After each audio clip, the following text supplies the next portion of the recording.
आइए आइए, मात्र 100 रुपए के बदले पेट भर के पुलाव खाइए। अनलिमिटेड पुलाव, जितना मर्जी उतना खाइए। आइए आइए। एक आदमी फुटपाथ पर पुलाव और पनीर का कॉम्बो बेच रहा था। 100 रुपए में अनलिमिटेड पुलाव बेच रहा था, लेकिन फिर भी प्रॉफिट कमा रहा था। एक इंसान कितना ही पुलाव खा सकता है। अनलिमिटेड के लालच में लोग खाने तो आ जाते हैं, लेकिन ज्यादा खा नहीं पाते। लेकिन तभी वहाँ शीतल, पूनम और पायल आई। दीदी, 100 रुपए में अनलिमिटेड पुलाव खाओगी क्या? हाँ हाँ, क्यों नहीं। ए ठेले वाले, 100 रुपए में अनलिमिटेड खाना मिलेगा ना? हाँ जी, जरूर मिलेगा। अभी भी सोच लो, बाद में रोने मत बैठ जाना। अरे मैडम, आप लोग खाना शुरू तो कीजिए, 3 प्लेट लगा देता हूँ। ठेले वाले ने 3 प्लेट पुलाव पनीर का कॉम्बो लगा दिया। 1 मिनट के अंदर तीनों ने खत्म कर दिया। वाह, टेस्ट बढ़िया है, और दो। हाँ हाँ, लीजिए ना। ठेले वाले ने पुलाव पनीर दिया। तीनों ने फिर से तुरंत खत्म कर दिया। और दो। वो आदमी देता गया और ये तीनों खाती गई। अरे यार, ये तीनों तो खा खा कर सारा खाना खत्म कर देंगी। कितनी भुक्कड़ हैं ये तीनों।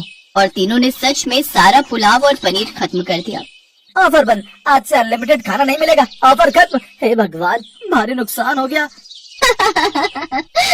शीतल, पूनम और पायल वहाँ से हंसते हुए चली गई और घर पहुँचकर चिल्लाते हुए बोली, माँ जी, खाना लगा दीजिए, बहुत भूख लगी है। शीतल, पूनम और पायल तीनों भुक्खड़ बहुओं के नाम से पूरे इलाके में फेमस थी। ये पेट है या कुआं, खाना घुसता ही जा रहा है। पेट ही है माँ जी, हम थोड़ा ज्यादा खाते हैं बस। थोड़ा ज्यादा? इसे थोड़ा ज्यादा नहीं बोलते हैं बहू। क्या माँ जी, अभी से घबरा गई हैं क्या? खिला नहीं सकते तो हमें बहू बनाकर घर क्यों लेकर आए? हाँ हाँ, जवाब दो। सुनो जी, हमें खाना नहीं खिला सकते तो अभी बता दो, हम अपने अपने मायके चली जाती हैं। शीतल के पति रमेश ने कहा। नहीं नहीं, लोग क्या कहेंगे? खाना क्यों नहीं खिला सकेंगे?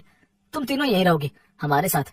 लेकिन उस दिन के बाद से तीनों को खाना खिलाते खिलाते बिमला के तीनों बेटों की हालत खराब हो गई। बिमला मन ही मन तीनों को कोसती रही। अच्छी खासी जिंदगी कट रही थी, फालतू में इन तीनों को घर ले आई। अब लगता है भिखारी बनकर रास्तों पर भीख मांगना पड़ेगा। वो अपनी तीनों बहुओं से बहुत परेशान थी। लेकिन बिमला की परेशानी का कारण सिर्फ उसकी तीनों बहुएं नहीं थी। बिमला की बहन सरला पास में ही रहती थी। सरला बिमला से अमीर थी। वो हर शाम को बिमला के घर चली आती थी और कहती थी, बिमला, सोच रही हूँ वो 2 बीघा जमीन खरीद ही लो। क्या बोलती है? हाँ हाँ, खरीद ले। असल में पैसा इतना हो गया है कि समझ ही नहीं आ रहा कहाँ खर्च करूं। जा बिमला, मेरे लिए चाय बना कर ला। बिमला चाय बना कर लाती है। घर में दूध कम है क्या? मैं थोड़ा ज्यादा दूध वाली चाय पीती हूँ, गरीबी की आदत नहीं है ना। बिमला सबसे ज्यादा परेशान तो अपनी बहन से थी। सुबह से लेकर शाम तक तीनों भुक्खड़ बहुओं के लिए खाना बनाओ और शाम को अपनी बहन से ताने सुनो। क्या जिंदगी है मेरी। ये सब छोड़ छाड़ कर मैं चली जाऊंगी, बहुत दूर चली जाऊंगी। बिमला हमेशा गुस्से में रहती थी, इसीलिए अपनी बहुओं से भी उसकी दोस्ती नहीं हो पा रही थी। बिमला बहुत अकेली पड़ गई थी। उसे अकेले ही सारा काम करना पड़ता था। उधर तीनों बहुएं एक साथ गप्पे लड़ाती थी। बिमला को ये देखकर जलन तो होती थी, लेकिन बेचारी बिमला कर ही क्या सकती थी। इसी तरह उसका दिन बीत रहा था। एक दिन सरला ने उसे एक पार्टी में बुलाया। बिमला, मेरे घर पर एक पार्टी है, मेरी सारी सहेलियां आ रही हैं, तू भी आ जाना। नूडल्स रहेगा, थोड़ा खा लेना। ठीक है सरला, मैं आ जाऊंगी। बिमला ने सोचा कि सरला की सहेलियों से उसकी थोड़ी मुलाकात हो जाएगी तो उसे अच्छा लगेगा। लेकिन सरला तो अलग ही मूड में थी। बिमला सरला की पार्टी में गई और देखा सरला की अमीर सहेलियां महंगी साड़ियों में बैठी हैं। सरला, ये तुम्हारी बहन है क्या? हाँ, यही है मेरी गरीब बहन। देख के ही पता चल रहा है। बुरा मत मानना, इसे तो मैंने खाना सर्व करने के लिए बुलाया है। बिमला, चल खाना लगा दे। क्या मैं तेरी नौकरानी हूँ क्या? हाँ, नौकरानी की तरह ही है। वैसे मेरे घर की नौकरानी भी तुझसे अमीर है। बिमला को बहुत बुरा लगा। तभी उसके दिमाग में एक आइडिया आया। तुझे बहुत घमंड है ना अपने अमीर होने का। तुझे लगता है तेरे पास बहुत पैसा है। हाँ, पैसा तो है, इसीलिए घमंड भी है। ठीक है, तो मेरी बहुओं को दावत पर बुला और पेट भरकर नूडल्स खिला। बोल, कर पाएगी? ये तो सरला के लिए छोटी सी बात है। क्यों सरला? सरला को बिमला की भुक्खड़ बहुओं के बारे में पता था, लेकिन अपनी सहेलियों के सामने वो बिमला को मना नहीं कर पाई। ठीक है, मैं तेरी तीनों बहुओं को पेट भरकर नूडल्स खिलाऊंगी। ले आ उन्हें। ठीक है, ले आती हूँ, लेकिन उन्हें पेट भरने तक खिलाना पड़ेगा।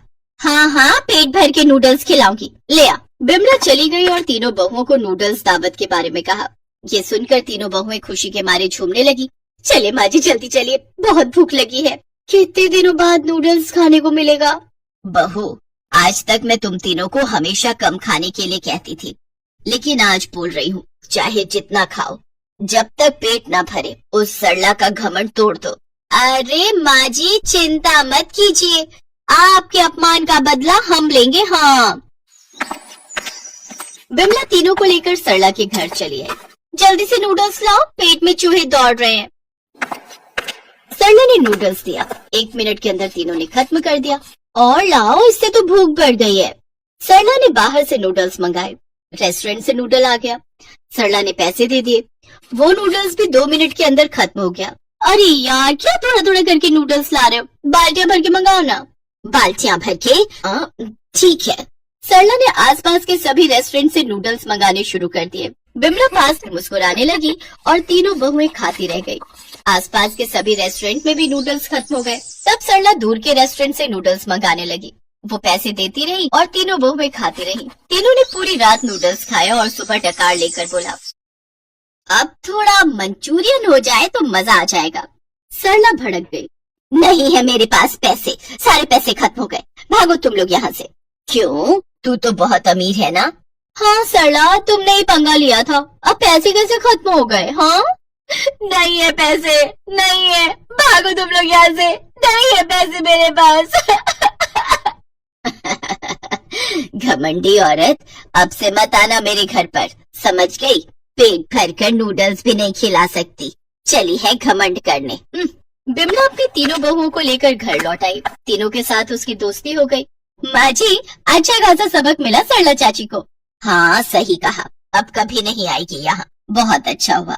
माँ जी, हम फालतू में ही आपके साथ झगड़ते थे, आपका दिल बहुत अच्छा है। अब से हम एक साथ काम करेंगे और खाना बनाएंगे। हाँ माँ जी, अभी तो घर से क्लाउड किचन भी खोल सकते हैं, हम घर से ही खाना बनाकर बेच सकते हैं। हाँ, उससे पैसे कमा सकते हैं। हमें पता है कि हम ज्यादा खाते हैं, अब से सभी मिलकर खाना बनाएंगे, पैसे कमाएंगे और खाने का टेंशन भी नहीं रहेगा। उसके बाद से बिमला अपनी तीनों भुक्खड़ बहुओं के साथ हर रोज खाना बनाकर घर से ही बेचने लगी और पैसे कमाने लगी। बिमला के घर में भी सुख और शांति छा गई और ऐसे ही सभी खुशी खुशी रहने लगे।